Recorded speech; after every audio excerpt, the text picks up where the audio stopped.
तीन शिष्य आपस में चर्चा कर रहे थे कि सबसे बड़ा दान कौन सा है।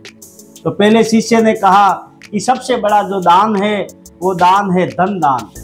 दूसरे शिष्य ने कहा कि नहीं, सबसे बड़ा जो दान है वो है गौ दान। तीसरे शिष्य ने कहा कि नहीं, सबसे बड़ा जो दान है वो है भूमि दान। तीनों शिष्यों में बहस छिड़ी, अपनी अपनी बात रख रहे थे।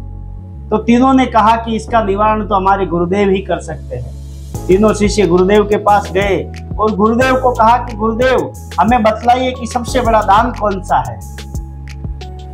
एक जना कह रहा है कि धन दान, दूसरा कह रहा है कि गौ दान, तीसरा कह रहा है कि भूमि दान। गुरुदेव ने कहा कि ये काम कीजिए, ये दान आप अपने अपने हिसाब से कर दीजिए।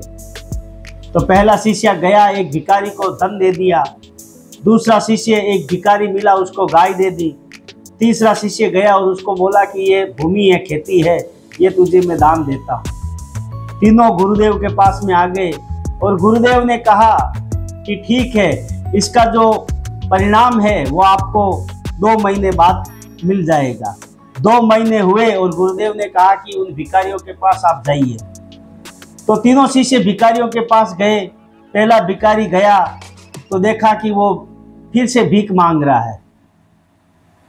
दूसरा शिष्य जिसको गाय दी उसके पास गया, वो भी गाय को बेचकर भीख मांगने लग गया। तीसरा शिष्य जिसको भूमि दान दी वो उसके पास गया और देखा कि वो भी भीख मांग रहा है। इस प्रकार भिखारी जो था वो भीख ही मांग रहा था। जमीन बेचकर जुआ खेल गया और सब कुछ खत्म हो गया और भीख मांगने लगे। तीनों शिष्य बड़े गंभीर हुए और अपने गुरुदेव के पास में आए और गुरुदेव को कहा कि गुरुदेव, जो तीनों दान हमने दिया वो तीनों दान निसफल रहा। गुरुदेव ने कहा कि जो सबसे बड़ा जो दान होता है वो दान है ज्ञान दान। ज्ञान का जो दान है वो सबसे बड़ा दान होता है। यदि हम किसी को भी जितना हो सके जो हमारे पास है वो ज्ञान यदि हम बांटे, दान रूप में किसी को दे, वो सबसे बड़ा दान होता है।